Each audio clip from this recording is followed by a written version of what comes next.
В эфире еженедельная информационно-аналитическая программа «События недели». С вами Елена Лолова. Здравствуйте. В Турции в ночь на 16 июля произошла попытка вооруженного переворота. Местные СМИ сообщают, что в результате неудавшегося мятежа погибло 194 человека. В их числе мирные жители, полицейские, военные и мятежники. Власти Турции заявили, что зачинщиками переворота были военнослужащие из состава ВВС Турции, а также военной полиции. Верховное командование армии переворот не поддержало. В Турции также заявили, что одним из участников военного мятежа был пилот, сбивший российский Су-24 в небе над Сирией в 2015 году. Мы связались по телефону с полномочным представителем Абхазии в Турции Инаром Гидзба. Давайте послушаем его. Расскажите, пожалуйста, что сейчас происходит в Турции? Контролирует ли власть ситуацию в стране? Да, добрый день, Елена. Но если позволите, прежде хотел бы краткий экскурс вообще в события провести. Как вам известно, минувшей ночью в Турции состоялась попытка военного переворота. Президент страны Реджеп Таyyip Эрдоган обратился с призывом к народу выйти на улицы и городские площади, протестовать против попытки захвата частью военными государственных институтов власти. В стране было введено военное положение. Вот по информации Генштаба Турции, в результате столкновений погибли 90 человек, из них 41 полицейский из отряда спецназначения, 2 военных и 47 гражданских лиц. 1154 человека получили ранения. Вместе с тем, вот, пользуясь случаем, хочу с глубоким сожалением сообщить, что по полученной полномочным представительством информации среди погибших лиц 3 представителей абхазо-адыгской диаспоры Турции. Это вот советник администрации президента, специалист по рекламе правящей партии «Справедливости и развития» адык по происхождению Эрол Алчак и его 16-летний сын. Их историческая фамилия, если я не ошибаюсь, Тлецрук. Также со скорбью сообщаю о гибели еще одного представителя абхазо-адыгской диаспоры, сотрудника органов безопасности, полиции, Джунея Бурса, историческая фамилия которого была Бырс. Ну, согласно информации из Генштаба, о котором я уже говорил, да, Турции, 1563 военных арестовано на данный момент, ликвидировано 104 мятежника. Согласно тому же источнику, несколько высокопоставленных офицеров турецкой армии увезены мятежниками в неизвестном направлении. На данный момент об их судьбе ничего не сообщается. На текущий момент можно сказать, что в целом ситуация купирована официальными властями. Люди, которые вышли на улицы, стали живой преградой на пути тяжелой техники.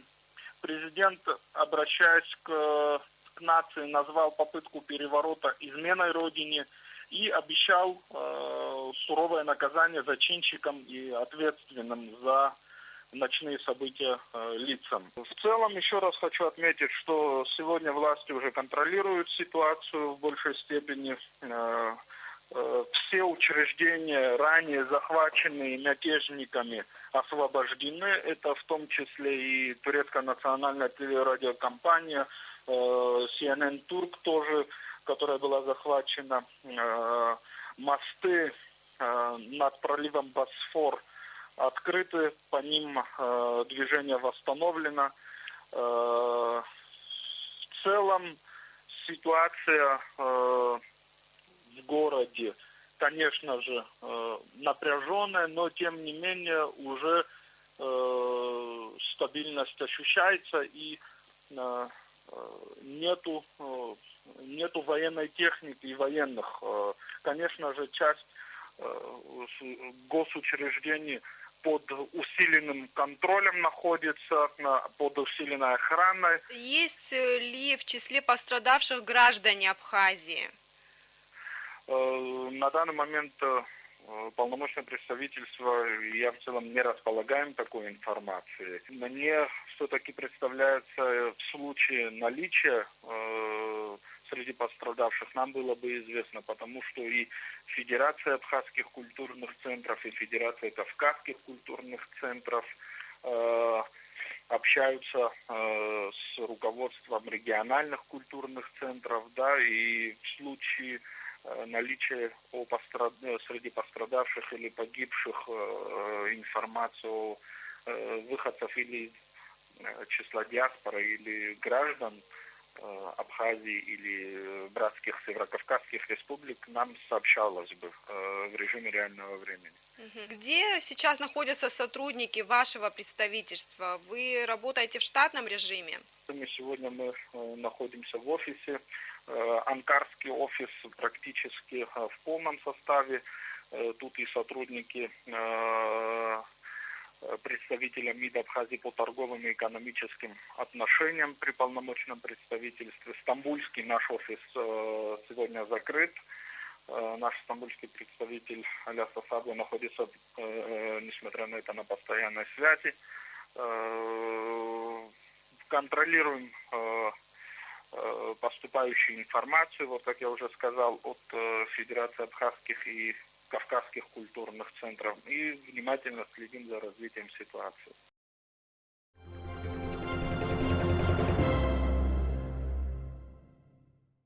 На прошлой неделе Сухум широко отметил свой день рождения. В столице с богатой историей остается много неразрешенных проблем. О проделанной работе по благоустройству города, о планах на будущее нам расскажет глава администрации Сухума Адгур Харази. Интервью с ним смотрите чуть позже, а пока давайте вспомним, что важного произошло на этой неделе. Эрик Хашба с обзором.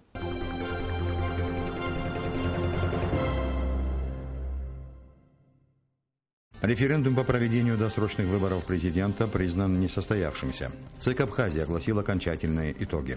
В плебисците приняло участие чуть больше 1% от общего числа граждан республики, внесенных в списки для голосования. Президент Абхазии Рауль Хаджима считает, что низкая явка на референдуме не связана с призывом оппозиции бойкотировать его. Об этом он заявил на пресс-конференции, посвященной итогам всенародного опроса.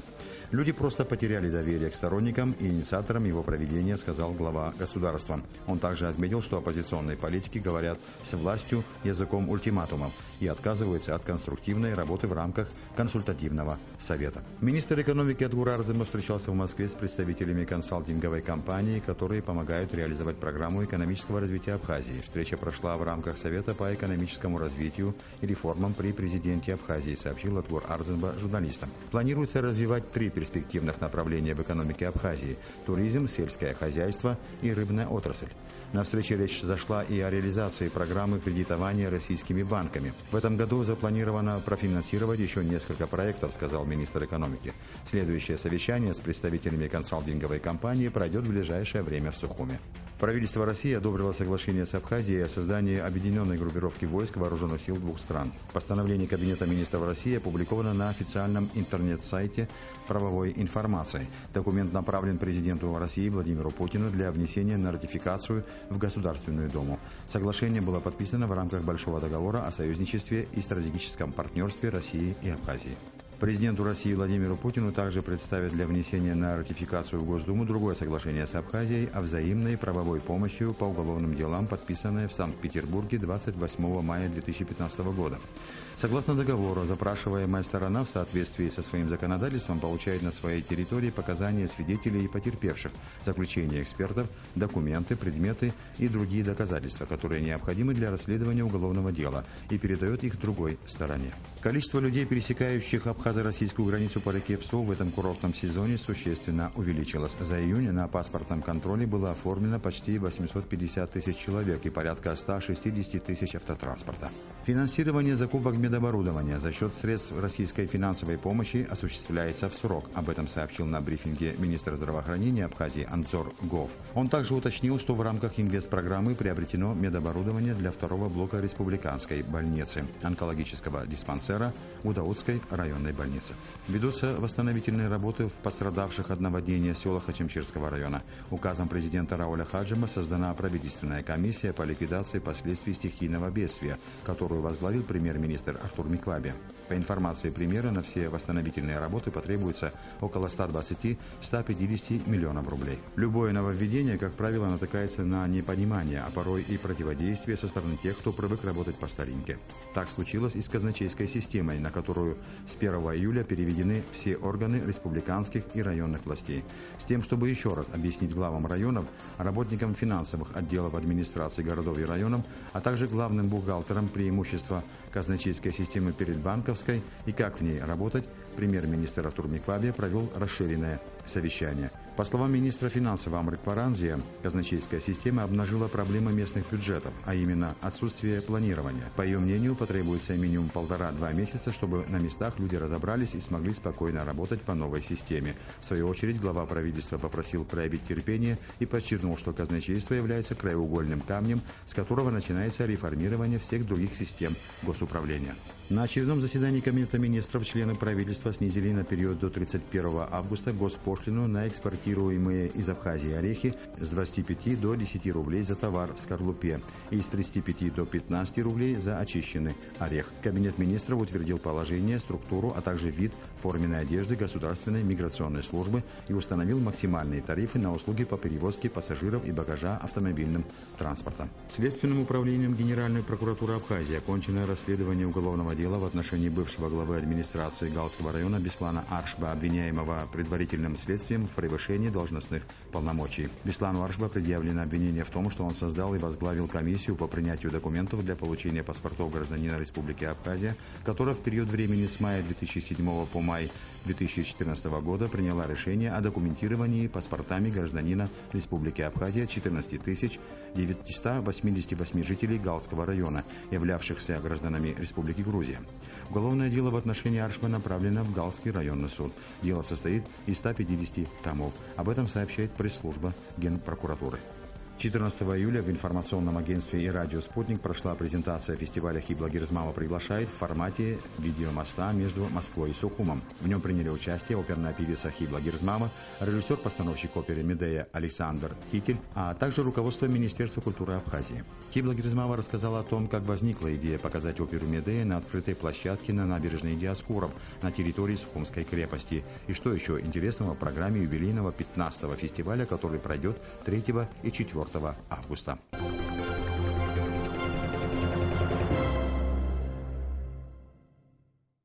Это все, чем запомнилась уходящая неделя. А сейчас поговорим об актуальных проблемах столицы Абхазии. В нашей студии глава администрации Сухума Адгур Харазия. Здравствуйте, Адгур Рафитович. Здравствуйте. Недавно Сухум отпраздновал свой день рождения. Ему исполнилось 2500 лет. Вы довольны, как прошли праздничные мероприятия? Да, я доволен, я очень благодарен организаторам, в первую очередь начальнику отдела культуры и администрации Нале Николаевне Хашиг и ее сотрудникам, которые буквально несколько месяцев занимались этой программой. И я думаю, что они дали возможность нашему городу, жителям нашего города увидеть всю историю города. И это была и история города, и в то же время праздник. И хочу их поблагодарить. Конечно, кроме этой программы, город увидел еще несколько программ. Было на набережной, в филармонии была большая программа, где выступали дети, наши школьники, которые показали очень хорошую программу. Ну, конечно, есть еще куда развиваться, и мы будем в дальнейшем, основываясь на том, что мы сделали, и в дальнейшем я думаю, что более обширно будем праздновать такие праздники. То есть он уже станет традиционным, насколько я понимаю. Он уже станет традиционным, да. Адгур Рафитович, перейдем от праздничных событий к насущным проблемам. И первый вопрос у меня по этой теме такой. Планирует ли в этом году администрация города заняться асфальтированием городских улиц? Они в ужасном состоянии. Как кто-то заметил, некоторые улицы напоминают военный полигон. Какие у вас планы в этом году? Прежде чем асфальтировать, надо менять коммуникации. В городе все коммуникации разрушены. Срок их эксплуатации давно вышел. Некоторым трубам по 70 лет, их давно надо менять, они просто рассыпаются.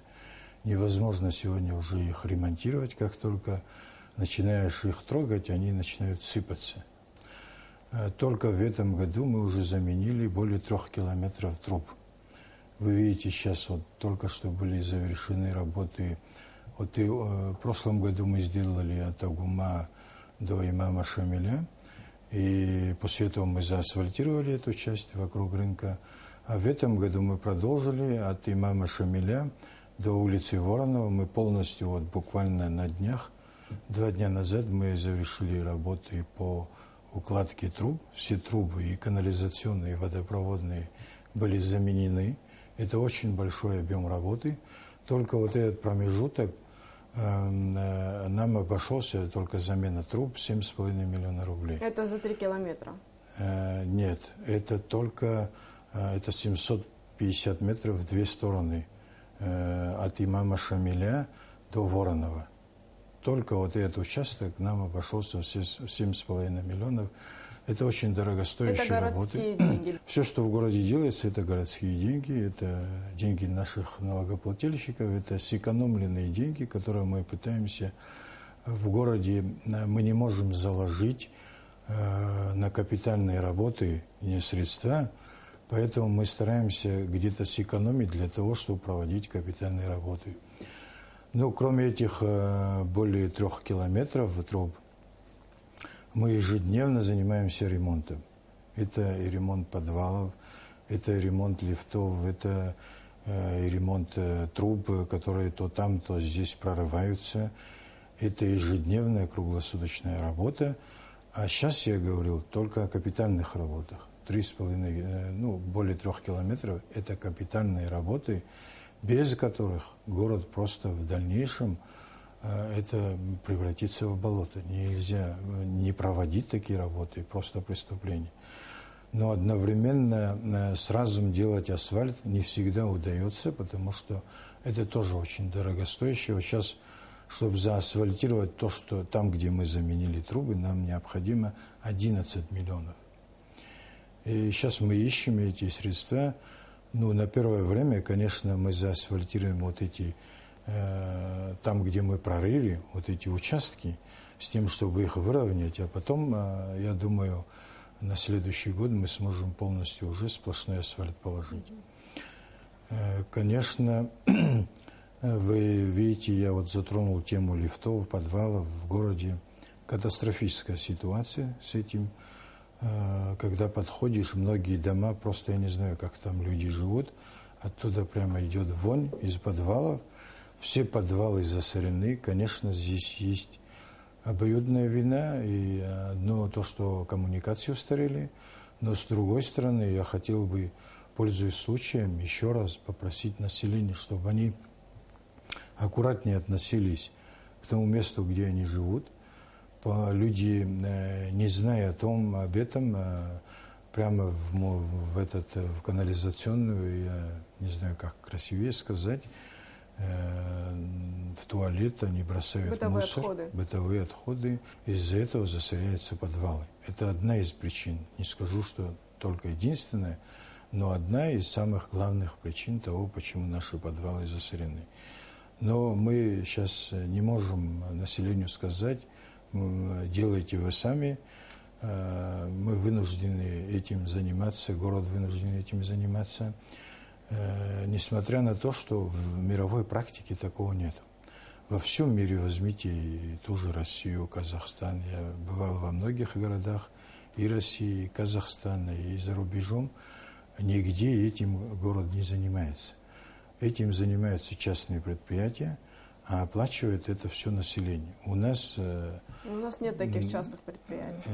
Не предприятия, частники сами платят, но предприятий нету, потому что невыгодно им этим заниматься. При оплате, допустим, у нас стоит вывоз мусора 27 копеек, там вода стоит 25 копеек, и то не оплачивается, канализация стоит 15 копеек. Вот представьте себе, вот 67 копеек, все вместе, да, и даже вот это платит 5% населения. Когда ко мне приходят люди с жалобами, вот за подписью всех жителей дома, я обычно начинаю проверять. И вот если в доме живет 60 семей, обычно 5-6 семей платят все эти платежи. Гурам Федорович, а вы подсчитывали, сколько нужно денег для того, чтобы произвести по городу решить самые острые коммунальные проблемы? Есть ли такие подсчеты? Это около 2 миллиардов. Но это приблизительные подсчеты, потому что на все надо делать сметы, цены каждый день меняются. Если сегодня труба стоит в одну цену, завтра в другую, вы видите, мы очень зависим от конъюнктуры рынка в России. Мы же все оттуда закупаем, и у нас постоянно горят моторы, двигатели. Только в этом году мы потратили около 5 миллионов только на покупку двигателей. Если раньше стояли российские моторы, которые выдерживали и были рассчитаны на такой свет, сегодня стоят бельгийские двигатели и моторы, которые это не выдерживают. А какой бюджет у города? У города чуть больше миллиарда рублей, но он больше натянут немного из-за того, что ввели НДС. И фактически получилось так, что введенный НДС нам посчитали в прибылях, но он не идет вообще в город. То есть это бюджет, рассчитанный на латание дыр, но никак не бюджет развития. Да, это бюджет рассчитан на латание дыр. Надо учесть, что из них более 600 миллионов, 670 миллионов – это заработная плата. Как выполняется поручение администрации города о переносе объектов выносной торговли? Потому что вот в этом году мы наблюдаем, что все-таки объекты выносной торговли присутствуют на набережной. Дело в том, что им не разрешали там торговать. Но в прошлом году у меня был разговор на эту тему с президентом, где мы пришли к мнению о том, что в городе есть очень много нуждающихся людей, и сегодня идти по запретительному пути это будет неверно. И чтобы дать возможность горожанам зарабатывать вот в этот короткий период летний, мы им разрешили там торговать. Другое дело, там стоит вопрос о том, чтобы был порядок, была чистота. Если в прошлом году мы давали только индивидуальным предпринимателям, то есть частникам, в этом году мы немного изменили, пошли по такому пути, создали муниципальное предприятие, с одной стороны, которое выдает разрешительные документы частным лицам, и с другой стороны мы создали 2 фирмы, частные фирмы, и сейчас сравниваем, кто будет лучше работать. И мы уже знаем, что все-таки там, где мы отдали частным юридическим лицам территории, там больше чистоты, больше порядка, и нареканий у города к этим организациям нет. Более того, мы благодарны им, они показывают пример того, как надо работать. Это какие участки набережной? Ну вот где стоит солдат, да, памятник солдату во Второй мировой войне, оттуда в сторону Дема это занимается муниципальное предприятие городское, а выше занимаются вот фирмы, юридические фирмы. Вот там, где мы дали юридическим фирмам, там ни у одного нету нареканий ни к одному человеку, и нет ни одного, который без документов там торгует. Еще один вопрос, который интересует граждан. Все парковочные места в районе центрального рынка стали платными.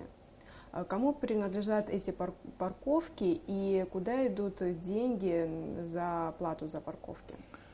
Ну, есть решение Кабинета министров о том, что парковочные места могут отдавать только муниципальные предприятия. И в данном случае вокруг рынка, если говорить, то их отдает рынок. Сам рынок распределяет эти парковочные места. Ну, я думаю, что это приводит к определенному порядку. Там, на мой взгляд, вот если взять во всяком случае, переднюю часть, куда все подъезжают перед рынком. Там сейчас нет такого хаоса. Более-менее есть порядок, и там они наладили работу совместно с администрацией, работу автотранспорта. Раньше, если автобусы туда не могли заезжать, они четко определили место и для таксистов, и для автобусников.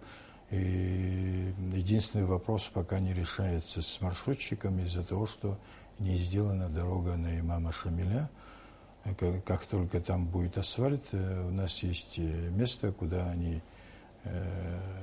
где они будут стоять, и порядок будет более четким. То есть территория вокруг рынка относится к рынку, да, а не к городу, получается? Нет, это к рынку, да.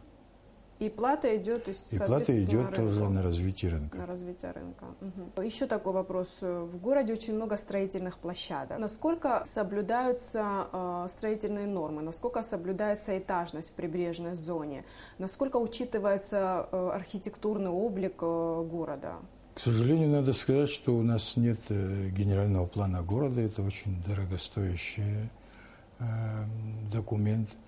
И, значит, но при этом отдел архитектуры и строительства старается при выдаче разрешительных документов придерживаться определенных норм. И в плане этажности мы не даем больше 5 этажей строить человеку. Эта норма была при Советском Союзе. Сегодня нет документа, который это регламентирует, но мы стараемся придерживаться вот этих норм, которые были еще заложены при СССР. Но бывает, что даем еще дополнительно построить там мансарду, но это он как этаж не идет, 5 этажей плюс мансарда. Это максимум того, что мы разрешаем. Конечно, архитектура хотелось бы, чтобы она была более выдержанной, но пока это меньше удается. Ну, я думаю, что как только будет генеральный план города, это все утрясется и будет все лучше. А были ли случаи, когда вы приостанавливали строительство из-за того, что нарушается план застройки? Да, много случаев. Мы, если можно так выразиться, прямо воюем со строителями. Многие, как только получают выделение земли, начинают без разрешения строить. И очень часто бывает, что они не знают, что там идут трубы. Коммуникации, они рвут эти коммуникации. Это же нужно разрешение иметь на подключение к коммуникациям, к электросетям. Да, к сожалению, они, не дожидаясь этих разрешительных документов, тут же начинают отсебячиной заниматься, и это городу зачастую обходится очень дорого. Потом особенно хочу подчеркнуть, что они, не зная, куда надо подключаться, видя любую трубу, подключаются к ней, подключают свои коммуникации. Многие выводят свои коммуникации, особенно это в районе, если взять вот там, где реки проходят, особенно по Беследке, все свои канализации вывели в реку, все это идет в море. Сегодня нет вот таких мер наказания, которым можно было бы это все остановить. Наверное, штрафные санкции очень мизерные. Да, очень мизерные штрафные санкции, и почти никто их не применяет. Вот я даже недавно проезжал по вот где детская больница, вижу, человек передвинул свой забор к дому, а там и так узкая дорога, и я позвал хозяина, я говорю, вы понимаете, что вы в городе живете? Я понимаю, вы приехали из села, где можно, там пространство большое, можно расширяться. Здесь ограниченное пространство. Через неделю там же проезжая, увидел, что напротив уже лежит материал для того, чтобы сосед тоже подвинулся. Понимаете? То есть они, тут какая-то соревновательность. Если один сделал, тут же все начинают выдвигать свои заборы вперед. Я не говорю о самих себе. Воздействие у администрации? Ну, вообще, это не работа администрации, этим должны заниматься милиция и прокуратура. Участковый должен это первый увидеть, и он должен сообщить прокуратуру, прокуратура обращается в суд, и суд должен его привлекать, таких людей, к ответственности. Были такие случаи? К сожалению, я не знаю таких случаев. А вы обращались в прокуратуру по таким Нет, случаям? я не обращался. Я же говорю, это должно делать участковый, должен обратиться в прокуратуру, идти дальше. Выше мы говорили об архитектуре города. К сожалению, приходится констатировать, что Сухум теряет свою архитектурную индивидуальность. С каждым годом стоит вопрос о сохранении историко-архитектурного облика города. В списке архитектурных памятников столицы около порядка, по-моему, 300 объектов. Есть ли у администрации города план по сохранению таких вот исторически значимых объектов в Сухуме? Нет, такого Или плана консервации, нет. может быть? Такого плана нет. Этим занимается Министерство культуры. Там создан отдел, который возглавляет Кобахи.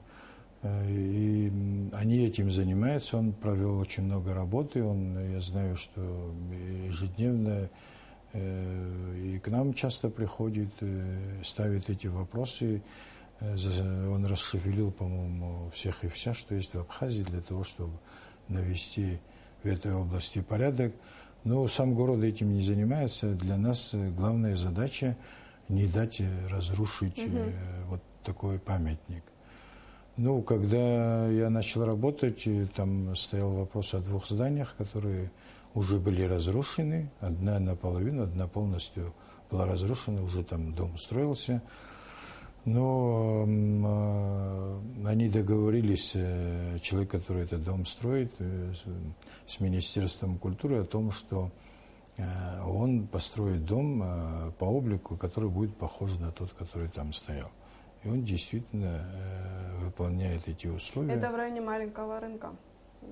Нет, сейчас. Это в районе, вот, когда выше Красного моста. Да, выше Красного моста. Вот там, если вы увидели, он кирпичом его закладывает и приводит его в первоначальный вид. Я 1,5 года работаю, и не было ни одного случая, чтобы кто-то разрушил такое здание. В администрации города еще градостроительный совет работает, который тоже мониторит эту ситуацию. Да, есть градостроительный совет, когда речь идет о строительстве большого объекта, созывается этот совет, и они вместе решают, сколько ему этажей разрешить, какого вида он должен быть, и какую архитектуру он должен соблюдать. Это все решается на градостроительном совете.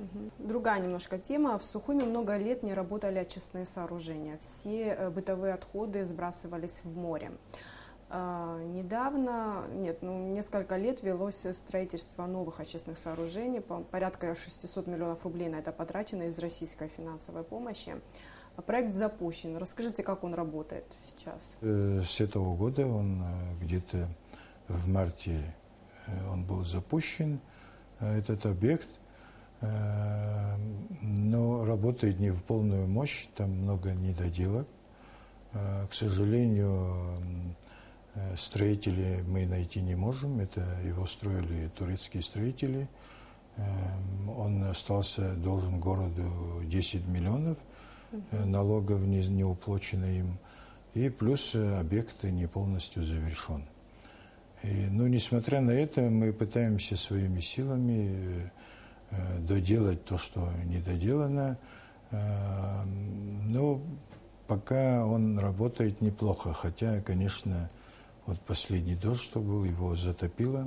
К сожалению, это был небывалые паводки были, его затопило, но сейчас его привели в соответствующий вид, и он функционирует. Объект в техническом плане довольно сложный. Кто его обслуживает? У нас есть специалисты? Да, у нас есть специалисты, но, к сожалению, маленькая заработная плата, и поэтому с трудом удается их удерживать. Оказалось, что есть специалисты, которые закончили вузы именно по этой части, и они там работают. Еще такой у меня вопрос. Все ли подразделения администрации города работают эффективно? Это вопрос к тому, что в прошлом году президент дал поручение о сокращении штатов не менее чем на 15%. Как у вас прошла оптимизация? Мы сократили по указу президента, мы даже Большее количество у нас получилось, около 20%. Как так получилось у вас? Это сложная процедура, Да, 154 болезненная. человека было сокращено, Сколько? 154 штатных единиц было сокращено. Нам это удалось за счет того, что многие отделы мы просто упразднили. Многие управления, все отделы были управлением, мы их объединили в отделы, и за счет этого произошло сокращение. По второму вопросу, по коммунальным службам, я должен сказать, что есть много объективных и субъективных причин, почему так работают наши коммунальные службы. Конечно, я бы оценил их работу на тройку. Некоторые службы работают очень хорошо. Особенно я хочу подчеркнуть работу ДРСУ, это дорожно-строительное управление. Если вы заметили, часто у нас в последнее время наводнений, но той ситуации, которая была, сейчас нету. Вот сейчас, если даже где-то уровень воды в городе, если поднялся, то на очень короткое время. Это за счет того, что эта организация работает очень хорошо. И даже в дождь, когда идет дождь, или зимой, и летом, в любую погоду они выходят на работу и работают очень эффективно. Вторая организация, которую я хотел бы отметить, это РСУ водоканала, которого можно ночью поднять, и он любую работу готов выполнить. Остальные, конечно, работают менее эффективно, есть к ним вопросы, но надо понимать, что у нас очень плохая ситуация, хотя мы купили много техники, но его еще недостаточно, далеко недостаточно. Сейчас, что касается уборки мусора, допустим, мы летом убираем 3 раза в день мусор. Очень мало техники. Вот только 2 КАМАЗа, и каждый день работают 2-3 Исузу, вот эти маленькие. Вот 4-5 единиц в день выходит на работу. Больше техники нет. А сегодня необходимо 15-20 единиц. Чтобы эффективно убирать город, необходимо 15-20. Поэтому этот транспорт на износ работает. Ну, конечно, мы учитываем это в своей работе и будем в дальнейшем наращивать количество техники, ремонтировать старые. Бывает, и из 3-4 единиц собираем одну. В городе очень мало детских площадок в центре города. Скажите, есть ли у вас планы по возведению детских площадок? Конечно, вы знаете, что мы вот построили на новом районе, наполовину пока. Парк. Сейчас вот привезли 2 детские площадки. Вот сейчас на днях начнем. В центре города монтировать? Да, в центре города. Мы буквально в пятницу, да, вчера привезли их. И на днях, вот на следующей неделе мы начнем их монтировать. 2 площадки. Одна будет в районе вот, так называемого Кривого дома, вторая будет вот как раз где ваши телевизионщики живут, возле старого здания Кабинета министров. Значит, третье, датский совет обязался нам построить большую детскую площадку.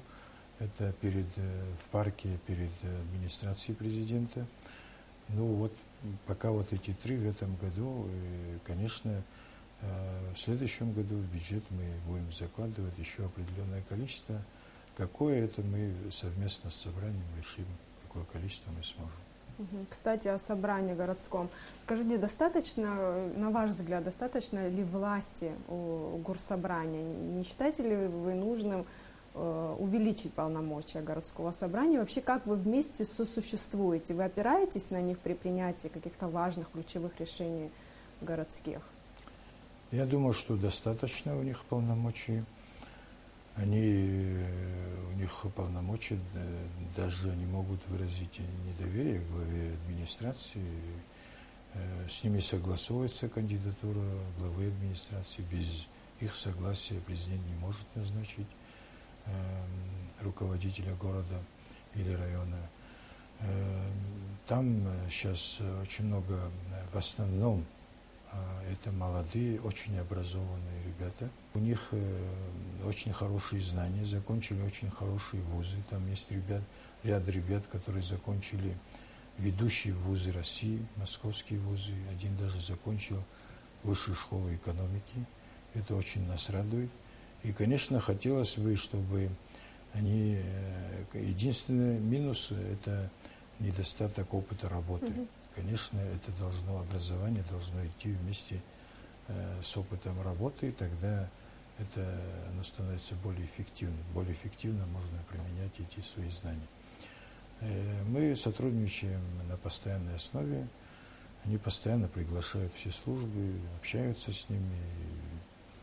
Порой доходит до споров. Ну, это нормальная рабочая обстановка. Она не выходит за рамки дозволенного. Они все очень воспитанные, люди, думающие о своей стране. Я думаю, что это будущее нашей страны. Вот члены собрания являются людьми, которые завтра готовы страну повести вперед. Адгур Афетович, вот на такой оптимистичной ноте я заканчиваю нашу беседу, завершаю нашу беседу. Спасибо, что пришли, ответили на все вопросы. Спасибо, что пригласили. Всего доброго. До свидания. Уважаемые телезрители, а я напоминаю, в студии был глава администрации Сухума Адгур Харазия. Мы продолжаем выпуск. Первый мобильный оператор в Абхазии Аквафон 15 июля отпраздновал свой 13-й день рождения. В марте 2003 года компания Аквафон GSM была зарегистрирована в качестве первого национального сотового оператора на территории Республики Абхазия.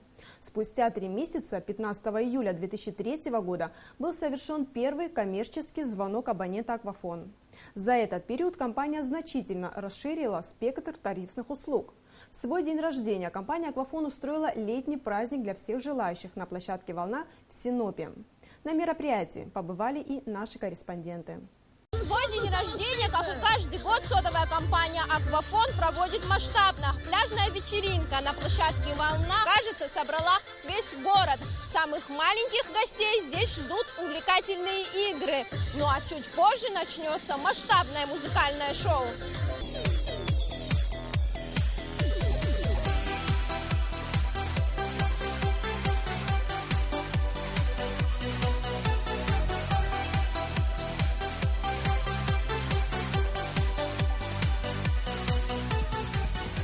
Аквафон 13 лет на связи, 13 лет большого пути, постоянного развития, внедрения новых технологий и веры в свое дело. Первый мобильный оператор Абхазии сегодня по праву может считать себя успешной развивающейся компанией. Все эти 13 лет мы трудимся во благо того, чтобы наши абоненты чувствовали себя в комфорте и чувствовали себя хорошо.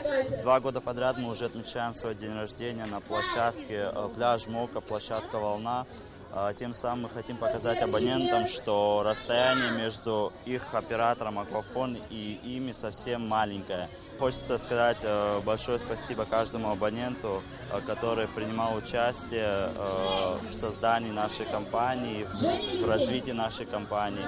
И хотелось бы отметить, что Аквафон всегда рядом. Я пользуюсь только этой связью именно потому, что лучше, по-моему, нет. Сейчас пользуюсь и той, и другой связью. Какая лучше?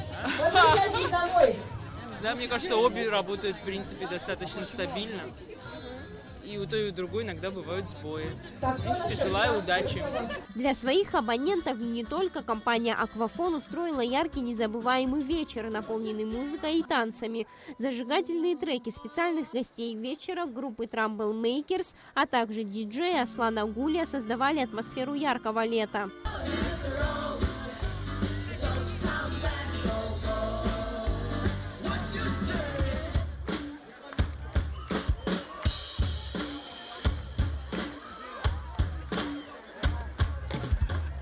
Потанцевать и хорошо провести время в кругу своих друзей и родных пришло множество людей. Все они желали первому мобильному оператору процветания. Всего, конечно, лучшего, наверное, больше что пожелаешь. Продвигаться в ногу со временем.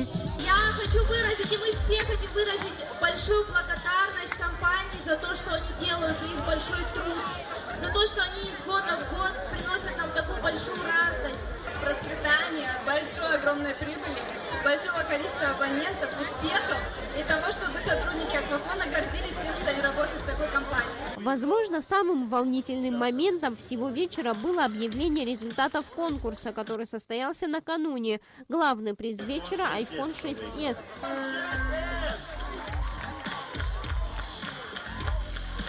Поздравляем, поздравляем. В списке розыгрышей поездка на Ауатхару и прогулка на катере. Мы поздравляем вас с выигрышем. Надеемся, что вам понравится. И это действительно летний и прекрасный отдых. Поздравляем еще раз. Бурные аплодисменты. Шоу продолжалось несколько часов. Его снимали множество камер, в том числе и с воздуха. Пляжная вечеринка завершилась красочным фейерверком и громкими овациями зрителей. Сария Смар, Артур Каландия, Абхазское телевидение. Уважаемые телезрители, это все, о чем мы хотели вам рассказать. Спасибо, что смотрели нас. До свидания.